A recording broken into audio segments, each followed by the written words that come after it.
is the last question but not least of this exercise 6.1. देखो इस question में figure given नहीं है, तो मैं आपको पहले बता चुका हूँ फिगर गिवन है तो भी आपको बनानी है, नहीं गिवन है तो बनानी होती है, और फिगर आपको इसमें खुद ही बनानी है। इस क्वेश्चन में फिगर आपको खुद ही बनानी है। It is given that angle X Y Z equal to 64 degree. आपको कहा जा रहा है एक एंगल एक्स वाई जेड है, कितना है 64 डिग्री। तो पहले एक एंगल बनाते हैं X Y Z, X Y Z. Question में कहा जा रहा है angle X Y Z is equal to 64 degree, तो ये एंगल हो गया 64 डिग्री। क्वेश्चन में कहा जा रहा है it is given that angle X Y Z equal to 64 degree and X Y is produce to point P. Produce का मतलब ये हो गया कि आप इस एक्स वाई को एक्सटेंड कर दो। एक्स वाई इज प्रोड्यूस्ड, आगे कहा जा रहा है एक्स वाई को प्रोड्यूस कर दो, आगे कर दो किस पॉइंट तक, पी पॉइंट तक। एक्स वाई इज प्रोड्यूस्ड, आगे एक्सटेंड कर दो किस पॉइंट तक, पी पॉइंट तक।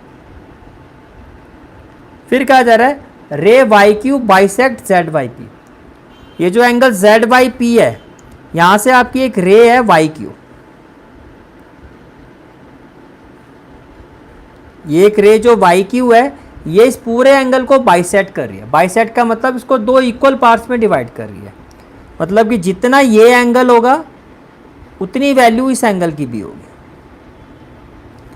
ये जो रे वाई क्यू है ये बाइसेक्ट कर रही है एंगल जेड वाई पी को, ठीक है। तो सबसे पहले what has been given that angle X Y Z equal to 64 degree, angle X Y Z equal to 64 degree. फिर सेकेंड इंफॉर्मेशन क्या गिवन है, ray Y Q, ray Y Q bisect angle Z Y P, angle Z Y P. That is bisect का मतलब क्या हो गया कि angle P Y Q is equal to angle Q Y Z. ये दोनों एंगल क्या होंगे, इक्वल होंगे। ये दोनों एंगल क्या होंगे, इक्वल। अगर ये रे इस पूरे एंगल को बाइसेक्ट कर रही है तो इसका मतलब ये पूरे एंगल को दो इक्वल एंगल में डिवाइड कर रही है, तो ये हाफ ऑफ एंगल्स क्या होंगे आपके, इक्वल होंगे। ये तो हो गया गिवन। अब आपको इस क्वेश्चन में फाइंड क्या करना है, टू फाइंड। आपको फाइंड करना है एंगल एक्स वाई क्यू, एक आपको फाइंड करना है एंगल एक्स वाई क्यू, एक आपको ये फाइंड करना है, और आपको फाइंड करना है and reflex of angle Q Y P, Q Y P. आपको फाइंड करना है angle X Y Q and reflex of angle Q Y P, और आपको ये फाइंड करना है, और आपको ये वैल्यू फाइंड करनी है। ये आपका पूरा क्वेश्चन है। अब मैं क्वेश्चन आपको दिखा भी देता हूं।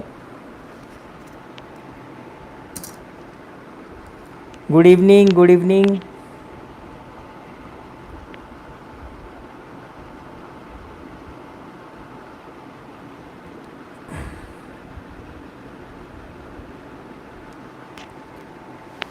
देखो जी ये आपका क्वेश्चन है। It is given that angle X Y Z equal to 64 degree. तो सबसे पहले आपने क्या किया, एंगल एक्स वाई जेड बनाया, कितना है 64 डिग्री। फिर क्वेश्चन में क्या कहा जा रहा है आपको, and X Y is produce to point P. तो आपने एक्स वाई को प्रोड्यूस किया पॉइंट पी तक, आपने एक्स वाई को प्रोड्यूस किया पॉइंट पी तक। फिर आपको क्या कहा जा रहा है क्वेश्चन में, draw figure from the given information. Figure आपने ड्रॉ कर दी। फिर आपको क्या कहा गया, if ray Y Q bisect Z Y P, कि रे वाई क्यू जो है वो एंगल जेड वाई क्यू को बाइसेक्ट कर रही है। तो बाइसेक्ट करने का मतलब हाफ ऑफ एंगल इक्वल। तो हमने कहा भैया अगर ये बाइसेक्ट कर रही है तो एंगल पी वाई क्यू जो है वो जेड वाई क्यू के इक्वल होगा, क्योंकि बाइसेक्ट का मतलब इस पूरे एंगल को दो इक्वल एंगल्स में डिवाइड कर दिया। फिर क्या कहा गया है, find angle X Y Q and reflex of Q Y P. अब आपको कहा जा रहा है कि आपको angle X Y Q find करना है और एंगल क्यू वाई पी का रिफ्लेक्स फाइंड करना है। ये आपका पूरा क्वेश्चन था। गिवन फिगर, गिवन इंफॉर्मेशन, और क्या आपको फाइंड करना है, ये आपका पूरा एनालिसिस है। यहाँ तक क्लियर हो गया? ठीक है।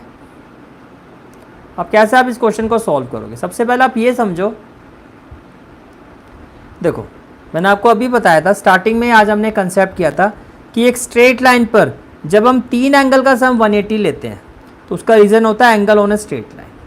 तो first of all here can I say that angle P Y Q, angle P Y Q plus angle Q Y Z, Q Y Z plus angle X Y Z, X Y Z, ये किसके equal होगा?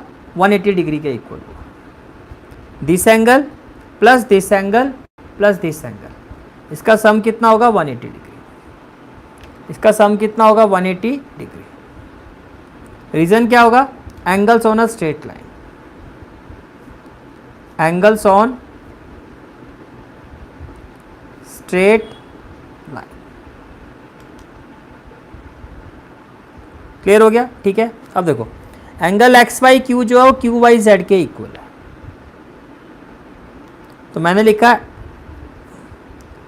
P Y Q, Q Y Z किसके equal है? P Y Q के। तो मैं इस angle की जगह भी पी वाई क्यू लिख सकता हूँ। प्लस में क्या आ गया? P Y Q plus angle X Y Z, angle X Y Z की वैल्यू क्या है? 64। और ये सारा किसके इक्वल हो जाएगा? 180 डिग्री। अब इसका रीज़न क्या है? बिकॉज इसकी जगह ये क्यों लिखा? बिकॉज ये इसके इक्वल है। Because angle Q Y Z is equal to angle P Y Q. और इसकी जगह 64 क्यों लिखा? क्योंकि ये इसकी वैल्यू है। हो गया क्लियर? ठीक है। अब देखो angle P Y Q plus angle P Y Q, कितने एंगल हो गए? 2 P Y Q equal to में क्या आ जाएगा? 180 डिग्री प्लस 64 है। राइट हैंड साइड में जाएगा तो क्या हो जाएगा? -64। राइट हैंड साइड में जाएगा तो क्या हो जाएगा? -64। तो एंगल पी वाई क्यू की वैल्यू क्या आ जाएगी? पी वाई क्यू 180 माइनस 64, ये हो जाएगा 116। मल्टीप्लाई है तो डिवाइड कर दो, 116 को 2 से डिवाइड करके क्या आएगा? 58। क्या आएगा? 58। क्लियर हो गया यहाँ तक? ठीक है। अब आपको फाइंड करना है angle X Y Q. What we have to find? Angle X Y Q. Now angle X Y Q, angle X Y Q, देखो ये एंगल एक्स वाई और ये आपका क्यू। तो आप क्या लिखोगे? एंगल एक्स वाई क्यू में कितने एंगल आ रहे हैं? 2 एंगल आ रहे हैं। It will be equal to angle X Y Z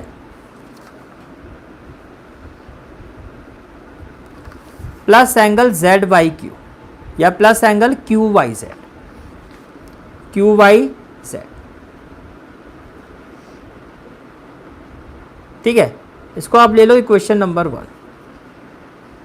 अब पहले क्यू वाई जेड की वैल्यू निकालो, या आप इसको ऐसे लिखो, it is equal to angle X Y Z plus Q Y Z किसके इक्वल है? P Y Q. तो क्यू वाई जेड की जगह पी वाई क्यू लिख दो।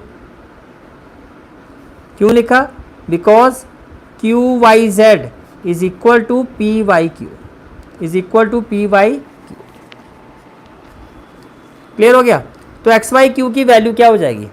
एंगल एक्स वाई क्यू, तो angle X Y Q will be equal to angle X Y Z. Angle X Y Z कितना? 64। तो ये आ जाएगा 64 degree plus P Y Q, P Y Q कितना आया था आपका? 58 डिग्री प्लस आ जाएगा आपका 58 डिग्री। 64 प्लस 58 कितना हो जाएगा? 122 डिग्री। तो एंगल एक्स वाई क्यू तो आ गया आपका, कितना आ गया? 122 डिग्री। ये कितना आ गया आपका? 122 डिग्री। क्लियर हो गया? अब आपको क्या निकालना है? Reflex of angle Q Y P. Starting में बताया था जिस भी एंगल का रिफ्लेक्स निकालना है पहले उसकी नॉर्मल वैल्यू फाइंड करो। एंगल क्यू वाई पी, तो एंगल क्यू वाई पी और पी वाई क्यू दोनों एक ही बात है। एंगल क्यू वाई पी बोलो या पी वाई क्यू बोलो, एक ही बात है, ये आप निकाल चुके हो। ठीक है, तो आप क्या कहोगे, now angle Q Y P is equal to, कितनी वैल्यू आई है, 58 degree, is equal to 58 degree. Angle Q Y P is equal to 58 degree. आपको इसका रिफ्लेक्स निकालना है, आपको इसका क्या निकालना है, reflex, which implies reflex of angle Q Y P. किसी भी एंगल का रिफ्लेक्स कैसे निकाला जाता है, 360 से उस एंगल की वैल्यू को माइनस कर दो, 360 degree minus angle Q Y, तो ये हो जाएगा 360 degree minus Q Y P की जगह क्या आ जाएगा, 58 डिग्री। 360 माइनस 58 कितना आ जाएगा, 302 डिग्री। तो ये भी आ गया। तो आपने reflex of Q Y P भी फाइंड कर लिया और एंगल एक्स वाई क्यू को भी फाइंड कर लिया। Is it clear? ठीक है, and this is the final answer of this question. और इसी के साथ आपकी एक्सरसाइज 6.1 होती है कंप्लीट।